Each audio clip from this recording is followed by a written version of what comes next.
Supreme court का कराची में governor, वजीर आला हाउसेज और रेंजर्स हेडक्वार्टर से रुकावटें हटाने का हुक्म। सबने फुटपाथों पर कब्जा किया हुआ है, खतरा है तो कहीं और चले जाएं।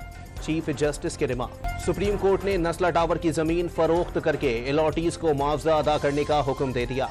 3 नालों के मुतासिरीन को 1 माह में अलॉटमेंट देने की भी हिदायत। एहतसाब अदालत ने बानी PTI पर रियासती इदारों और उनके अफसरान के खिलाफ बयानबाजी पर पाबंदी लगा दी। मीडिया रिपोर्टिंग अदालती कार्रवाई तक महदूद रखने की हिदायत। स्मगलिंग का मुकम्मल खात्मा यकीनी बनाएंगे, इसके बगैर मुल्क की मईशत ठीक नहीं हो सकती।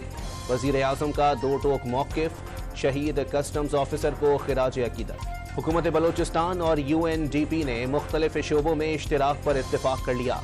UNDP की माहौलियात और तालीम व सेहत के शोबों में ताउन की यकीन दहानी। वजीर दाखिला सिंध ज़ियाउल हसन लंजार और अपोजिशन लीडर अली खुर्शीदी का राबता। कराची में अमन व अमान के लिए मुश्तरका हिकमत अमली बनाने का फैसला कर लिया। बानी PTI ने सऊदी अरब से मुताल्लिक मेरे बयान पर सरजनिश की, ये भी वाज़ेह किया कि कोई डील होगी और ना ही ढील देंगे। शेर अफजल मरवत की मीडिया से गुफ्तगू। आम इंतखाबात में PDM में शामिल जमातों को नवाजा गया। मुल्क को बहरान में धकेलने वाली जमातें कौम से माफी मांगे, अमीर जमात इस्लामी का मुतालबा।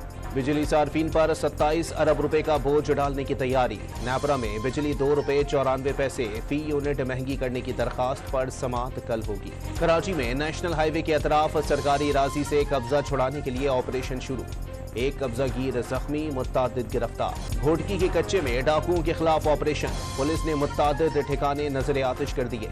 8 मुश्तबा अफराद को हिरासत में लेकर तफ्तीश शुरू कर दी गई। और पाकिस्तान स्टॉक एक्सचेंज में मंदी के डेरे। इंडेक्स 80 पॉइंट्स की कमी से 71,971 पॉइंट्स पर बंद हुआ।